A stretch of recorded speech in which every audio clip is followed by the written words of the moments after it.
కాళేశ్వరం ప్రాజెక్టులోని మేడిగడ్డ అన్నారం సుందిళ్ల బ్యారేజీల నిర్మాణంలో జరిగిన అవకతవకలు, ప్రజాధనాన్ని దుర్వినియోగం చేయడం, అవినీతి ఆరోపణలపై విచారణ జరిపేందుకు తెలంగాణ రాష్ట్ర ప్రభుత్వం సుప్రీంకోర్టు మాజీ న్యాయమూర్తి జస్టిస్ శ్రీ పినాకి చంద్రఘోష్ ను విచారణ కమిషన్ ను నియమించడం జరిగింది. విచారణ కమిషన్ తన నివేదికను జూలై 31, 2025న ప్రభుత్వానికి సమర్పించింది. ఆగస్టు 4, 2025న జరిగిన మంత్రిమండలి సమావేశంలో ఈ నివేదికను ఆమోదించింది. తదుపరి చర్చ జరిపేందుకు అసెంబ్లీలో ప్రవేశపెట్టాలని మంత్రిమండలి చేసిన తీర్మానం ప్రకారం ఈ నివేదికపై ఈ రోజు ఈ శాసనసభలో చర్చ జరిగింది. నిన్న మొదలై ఈ రోజు వరకు చర్చ చేసినాం అధ్యక్ష. నాకు తెలిసి చరిత్రలో చాలా అరుదైన సందర్భము, 1 తారీఖుతో మొదలై ఇంకొక తారీఖు వరకు చర్చ జరగడం ఒకే అంశం మీద అనేది. అందుకే రిటైర్డ్ జస్టిస్ పిసి ఘోష్ విచారణ కమిషన్ తమ నివేదికలో క్రిమినల్ చర్యలకు అర్హమైన అనేక లోపాలు, అవకతవకలను గుర్తించింది. నిర్లక్ష్యం, దురుద్దేశం, ఉద్దేశపూర్వకంగా వాస్తవాలను తొక్కిపెట్టడం, ఆర్థిక అవకతవకల వంటి అంశాలను ప్రస్తావించింది. 3 బ్యారేజీల నిర్మాణంలో తప్పు జరిగిందని,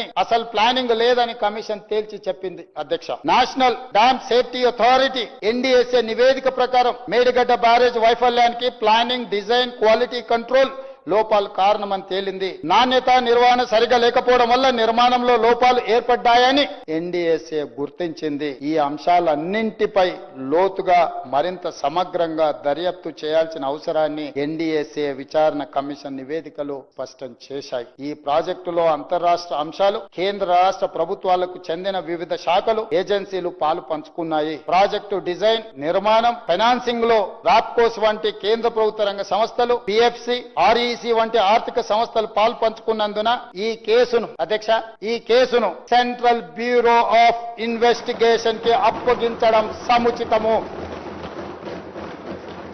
అందుకే ఈ కేసు దర్యాప్తును సెంట్రల్ బ్యూరో ఆఫ్ ఇన్వెస్టిగేషన్ కు అప్పగించడానికి సభ నిర్ణయం తీసుకుంటున్నది తమ అనుమతితో అధ్యక్ష.